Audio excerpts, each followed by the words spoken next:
Hey guys, so let's go over Act 2. I'm not going to go over the answers because you should have all the answers, but let's look at the beginning of Act 2. If you remember, they had just changed their vote. They just had a second vote at the end of Act 1. So there's some uproar about, whoa, someone changed their vote. Now it's 2 not guilty to 10 guilty. And number 5 is accused. And people think that 5 is accused because, well, he made known that he grew up in the slums too. Okay. Then 9 says, I just wanted to give the guy some time, right? To hear a little bit more out there. Okay. So I just wanted to point out that this scene on slide 15 is not in the play itself. So, think about what in terms of the storyline, what does this add in? Okay. It gives us a little bit more insight to 7. He's kind of a come on, let's just go. I got places to go. I got a game to see kind of thing. And 8 gives him a little zinger when he goes, does it really matter if your voice goes hoarse here or your voice goes hoarse at the baseball game? There's a man's life on the line. Okay. So then we get into, this is important, right? 3 goes, the old man heard the kid yell, I'm going to kill you, right? And then 8 they go on to, people say that, right? And then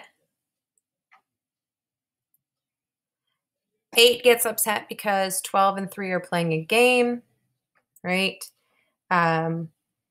Then we get to the math equation. Every time I hear this or read it, I always sit there and go, it sounds like a math problem. An L train passes a given point in 10 seconds. That gives the point. It just makes me think of that. Well, if there's, train A takes 10 hours and train B takes 8 hours, where would they pass or whatever that math equation. So anyway, now they're talking about, let's talk about the L train, right? It's passing. So, and then 8 says the old man who lived downstairs heard the boy. But now it's coming to question, did he actually hear the boy? The old man heard the boy scream, I'm going to kill you. Right. Okay. So now we get to the point where could the old man have heard everything? Could the old man have heard the boy scream with the L train going by? Okay. And then this is when 9 says, I think that he may not really be telling everything accurately because for 75 years, he was a nobody. And now his name is in the paper and he's become important. And that's something that makes him feel good. And then 9 is like, I am the same man because he understands he was a nobody as well. Okay. And then it's really funny because 3 kind of goes, 3 is always contradicting himself because it's this. Now don't try and tell me he didn't mean it. Anybody says a thing like that and they mean it. This is about the phrase, I'm going to kill you. Okay. That's now is the time where, what's it called? 5 has changed his vote. Okay. So 9, 8, 9, and 5 all say not guilty. Okay. And they're about to do the reenactment. Okay. Which is a great scene. Okay.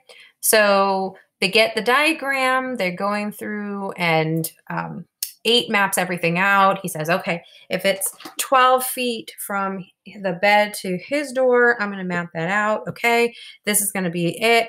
And so we're going to go, this is 20 feet to here and back again is the 40 feet to the door.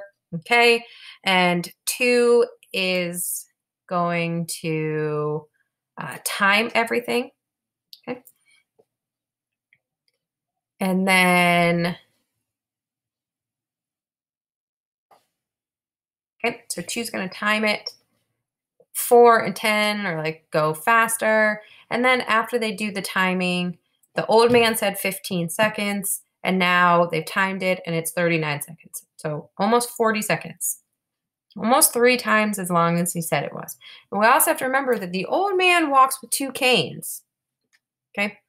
So the old man said 15 seconds. So the old man is saying that he heard the boy shout, "I'm going to kill you," to his father. He heard the thump of the body, and it took him 15 seconds to get from his bed to the door to see the boy running down the stairs. Okay? Now, there's an L train going by.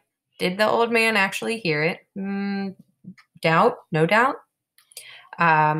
The old man uses 2 canes, and he swore in court it took him 15 seconds, and he saw the boy. Okay? All right. Okay. Tell him. All right, so this is when 3 is going to get upset. Okay?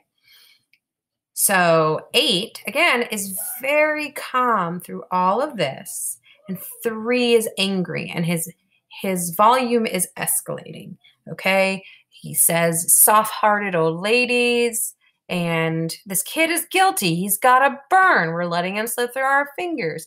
8 is like, "Are you the executioner?" And at 3 goes, "I'm one of them." Now, if you remember this, the jury is not the executioners. Okay? That is the judge's decision. Okay? 3 says, "You'd bet I'd pull the switch for this kid."